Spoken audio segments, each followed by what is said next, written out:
আমাদের ধর্মের নাম কি? সবাই বলে নাম কি? এই ইসলামের ভিতরে মুনাফিক আছে না নাই? সকলখড়ি আছে না নাই? বেঈমান আছে না নাই? এইগুলির থেকে আমাদের হেফাজত থাকতে হবে। আর এইগুলির থেকে যদি হেফাজত থাকতে পারেন, এই কোরআন শপথ করে বলছি, আল্লাহ পাক রব্বুল আলামিন আমাদের গন্তব্যস্থানে পৌঁছে দিবে। জোরে বলি সুবহানাল্লাহ। আল্লাহ আমাদের তৌফিক এনায়েত করুক। সকলে বলি আমিন। আমরা সকলেই জানি যে আয়াত তেলাওয়াত করেছি, এই আয়াতের মূল বিষয় হলো কোরবানি। নাম কি? কোরবানি। আর এই কোরবানি হযরত আদম আলাইহিস সালাতু ওয়াস সালাম থেকেই এসেছে। সুবহানাল্লাহ। দেখি আজকের কিছু কথা বলবো ইনশাআল্লাহ। আল্লাহ পাক রব্বুল আলামিন আমাদেরকে আবারও বলছি ধৈর্যের সাথে এই কোরআনের সঠিক তথ্যগুলি আমাদের জানার তৌফিক এনায়েত করুন। সকলে বলি আমিন। আল্লাহ পাক রব্বুল আলামিন হযরত আদম আলাইহিস সালাতু ওয়াস সালামকে জান্নাত থেকে কেন পাঠাইলেন? এক নাম্বার প্রশ্ন। আল্লাহ পাক রব্বুল আলামিন তো আগেই জানিয়ে দিয়েছেন, ফিদ দুনিয়া ওয়াল আখিরাহ, দুনিয়া আমি সৃষ্টি করব, ওই দুনিয়ার ভিতরে আমি কিভাবে মানুষকে লালন পালন করব সেইটা দেখার জন্য আমি মানুষ সৃষ্টি করেছি। আল্লাহ পাক রব্বুল আলামিন আদমকে বললেন, আদম ওই গাছের নিচে ওই ফল তুমি খেও না, ওই ফল তুমি খেও না। এই দিক দিয়া শয়তান ধোঁকা দিতেছে। খেয়াল করেন, এই দিক দিয়া শয়তান ধোঁকা দিয়েছে, আদম তুমি যদি এই ফল খাও আর কখনো জান্নাত থেকে বের হওয়া, সবাই বলেন বের হওয়া। আমরা কলম আবেগ মানুষ, আবেগের কারণে বিবেক নষ্ট করে ফেলি। খেয়াল করেন শিক্ষার বিষয়, শয়তান আদম আলাইহিস সালাতু ওয়াস সালাম হাওয়া আলাইহিস সালাতু ওয়াস সালামকে ধোঁকা দিলেন। ফল খাওয়ার পরে শয়তান খুশি হয়ে গেল, শয়তান খুশি হয়ে গেল। আদম আলাইহিস সালাতু ওয়াস সালামকে আল্লাহ পাক রব্বুল আলামিন বললেন, আর এক সেকেন্ড, এক মিনিট সময় আমার জান্নাতে থাকতে পারবা না, পারবা না, পারবা না। এখান থেকে বের হয়ে যাও, আর জান্নাতে তোমার স্থান নেই। আল্লাহ পাক রব্বুল আলামিন দুনিয়ায় পাঠাইয়া দিলেন। জোরে বলি আল্লাহু আকবার। আদম আলাইহিস সালাতু ওয়াস সালাম, লম্বা ঘটনা, এইদিকে যাব না, আবার সামনে আগাই। আদম আলাইহিস সালাতু ওয়াস সালাম হাওয়া আলাইহিস সালাতু ওয়াস সালামকে আল্লাহ পাক রব্বুল আলামিন দুই স্থানে পাঠাইলেন। আল্লাহ পাক রব্বুল আলামিন এখানে অনেক লম্বা ঘটনা। আদম আলাইহিস সালাতু ওয়াস সালাম হাওয়া আলাইহিস সালাতু ওয়াস সালামকে একত্রিত করে দিলেন, দোয়া কবুল করলেন। সেই দোয়াটাও গত জুমায় বলেছিলাম, রব্বানা যালামনা আনফুসানা ওয়া ইল্লাম তাগফির লানা ওয়া তারহামনা লানাকুনান্না মিনাল খাসিরিন। হাওয়া আলাইহিস সালাতু ওয়াস সালাম, আদম আলাইহিস সালাতু ওয়াস সালাম আল্লাহ পাক রব্বুল আলামিন একত্রিত করে দিলেন, ঘর সংসারের ব্যবস্থা করে দিলেন। আল্লাহ পাক রব্বুল আলামিন এমন একটা সংসার করে দিলেন, যত সন্তান জন্মগ্রহণ করবে দুইজন হবে। কয়জন? একজন ছেলে একজন মেয়ে, যমজ। আদম আলাইহিস সালাতু ওয়াস সালাম থেকে একজন ব্যক্তি যমজ হয় নাই, তিনি হলেন ঈসা আলাইহিস সালাতু ওয়াস সালাম। জোরে বলি আল্লাহু আকবার। আদম আলাইহিস সালাতু ওয়াস সালাম, তার ঘরে সন্তান আসলো, হাবিল এবং কাবিল, হাবিল এবং কাবিল আসলো। আর এই দুই ঘরের ভিতরে আল্লাহ পাক রব্বুল আলামিন একজন হাবিল একজন কাবিল, আর হাবিল এবং কাবিলের সাথে দুইজন মেয়ে দিয়া দিলেন। একজনের নাম হলো আকলিমা, আর একজনের নাম হলো লিওয়াজা। আর এই আকলিমা খুব সুন্দর ছিল, আকলিমা খুব সুন্দর ছিল, দেখতে অনেক সুন্দর লাগতো। এবার দোনো ভাই বিবাহ করার জন্য রাজি হয়ে গেল। দোনো ভাই একজনকে বিবাহ করতে রাজি। এই লিওয়াজা ছিল একটু কালো, একটু সৌন্দর্য কম, দেখতে তেমন বেশি ভালো দেখা যায় না। আমাদের দেশে এখন সুন্দরীর পূজারি, সুন্দর সবাই বিয়ে করতে চায়, সুন্দরী মেয়ে সবাই চায় সুন্দরী মেয়ে বিবাহ করতে। এ হাবিল এবং কাবিল, কাবিলও বিবাহ করতে চায় আকলিমাকে, আর যার ভাগ্যে পড়ছে হাবিলও বিবাহ করতে চায় আকলিমাকে। এবার আদম আলাইহিস সালাতু ওয়াস সালামের কাছে বিচার দিলেন দুই সন্তান, বাবা আমাদের একটা ফয়সালা করে দাও। কিভাবে ফয়সালা হবে, একটা ফয়সালার ব্যবস্থা করে দাও। হযরত আদম আলাইহিস সালাতু ওয়াস সালাম আল্লাহর কাছে ফরিয়াদ করলেন, আল্লাহ এই সন্তানের জন্য বিবাহের জন্য একটা ফয়সালা করে দাও। আল্লাহ পাক রব্বুল আলামিন সূরা মায়েদা ২৭ নম্বর আয়াতে এই আয়াত আল্লাহ পাক রব্বুল আলামিন তুলে ধরেছে। জোরে বলি সুবহানাল্লাহ। আল্লাহ পাক রব্বুল আলামিন হযরত আদম আলাইহিস সালাতু ওয়াস সালামকে বলে দিলেন, ফয়সালা হলো তারা কুরবানি দিবে আমার নামে। কার নামে? সবাই বলেন কার নামে? সবাই বলেন কার নামে?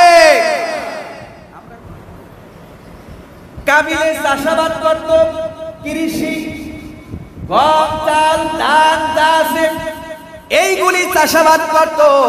আর হাবিল চাষাবাদ করত উট, গরু, মহিষ, দুম্বা এইগুলি চাষাবাদ করত। কোরবানি কেমনে দিব? আল্লাহ পাক রব্বুল আলামিন ফেরেশতার মাধ্যমে আদম আলাইহিস সালাতু ওয়াস সালামকে বলে দিল, ও আদম শোনো, ও আদম শোনো, তোমার দুই সন্তানের যা খুশি হয় আল্লাহর জন্য ওই পাহাড়ের স্থানে রেখে আসবে। যেইটা পুরে সরকার হয়ে যাবে ওইটা আল্লাহর দরবারে কবুল হবে, আর যেইটা পুরা হবে না ওইটা কবুল হবে না।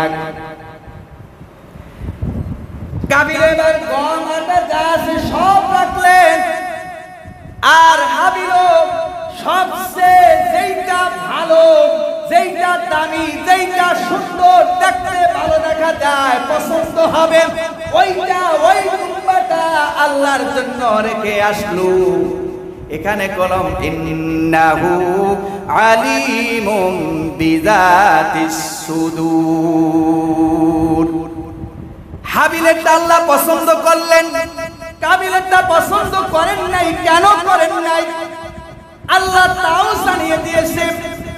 হাবিলের যখন কুরবানির কথা বলা হলো, যেইটা ভালো গম ছিল, আটা ছিল, যেইটা তার কাছে প্রিয় ছিল এইটা দেয় নাই, যার কাছে অপছন্দ ছিল। কাবিলের এই মনটা ছিল, কাবিলের এই মনটা ছিল, আর আল্লাহ জানায়া দিলেন ইন্নাহু আলিমুম বিযাতিস সুদূর। জোরে বলি আল্লাহু আকবার। ও আদম, কাবিলে যেইটা করলো এইটা আমার পছন্দ হয় নাই। হাবিল যেইটা করেছে ভালো, সুস্থ, সুন্দর, সাবল্য, দেখতে ভালো দেখা যায়, আর ওই প্রাণের ভিতরে যেইটা সবচেয়ে দামি ওইটা দিয়েছি আমি আল্লাহ তাআলা, তার কুরবানি কবুল করে নিয়েছি। এবার বলেন মুসলমান ভাইরা, এখানে যারা বসে আছি, যারা আমরা কুরবানি দেই, হাবিলের মতো না কাবিলের মতো? বর্তমান প্রেক্ষাপটে আল্লাহকে দেখার জন্য কয়জন ব্যক্তি আছি কুরবানি দেই? আমরা এক নাম্বার কুরবানি দেই বাজার বাঁচানোর জন্য, খরচ বাঁচানোর জন্য কুরবানি দেই। দুই নাম্বার কুরবানি দেই যদি কুরবানি না দেই মানুষ আমাকে কি বলবে। বোঝা যায় মানুষের ভয় তিনি কুরবানি দেয়, আল্লাহর ভয় তিনি কুরবানি দেয় না, দেয় না, দেয় না। কথা বলেন ঠিক কি না? তিন নাম্বার কুরবানি দেয় ভাগে।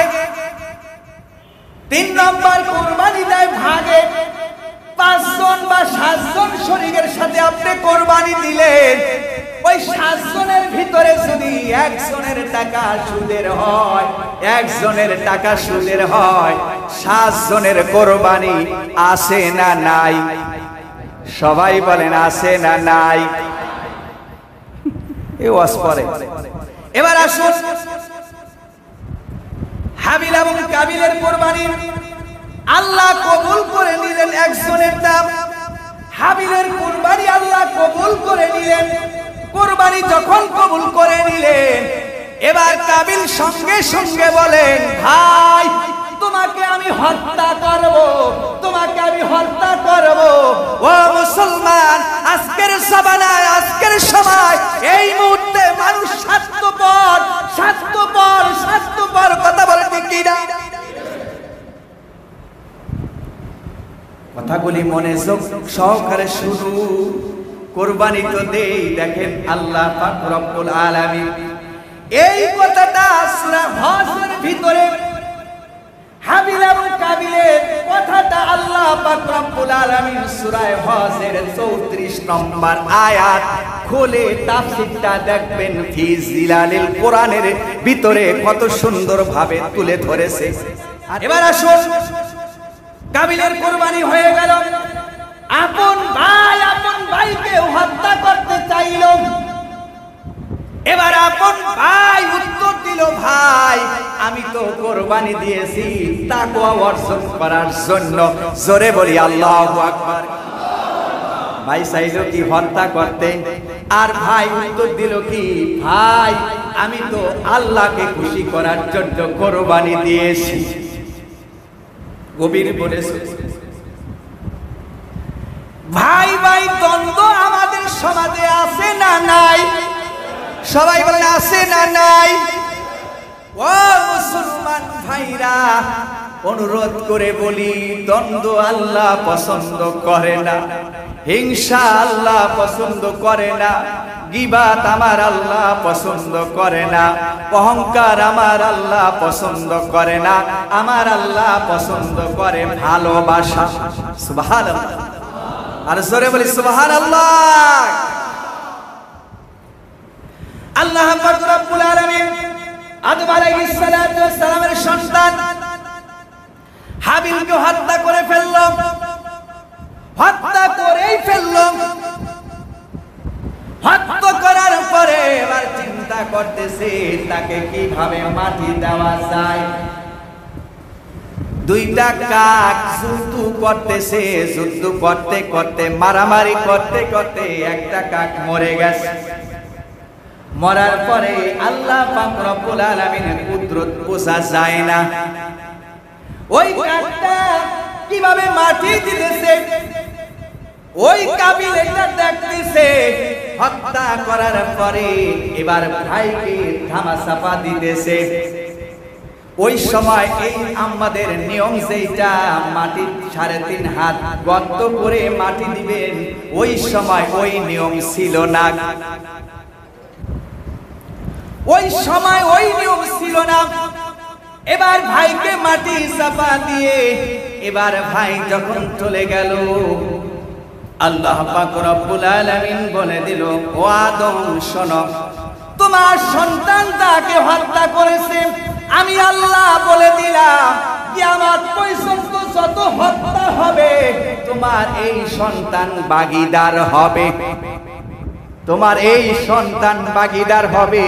তোমার সন্তান সর্বপ্রথম হত্যা করেছে তোমার ভাইকে, তোমার ছেলেকে। আপন ভাই আপন ভাইকে হত্যা করেছে। আমি আল্লাহ বলে দিলাম, যারা কিয়ামত পর্যন্ত এই রকম হত্যা করবে, আর তোমার সন্তান ওই কাবিল এর ভাগ শুধু নিতেই থাকবে, নিতেই থাকবে।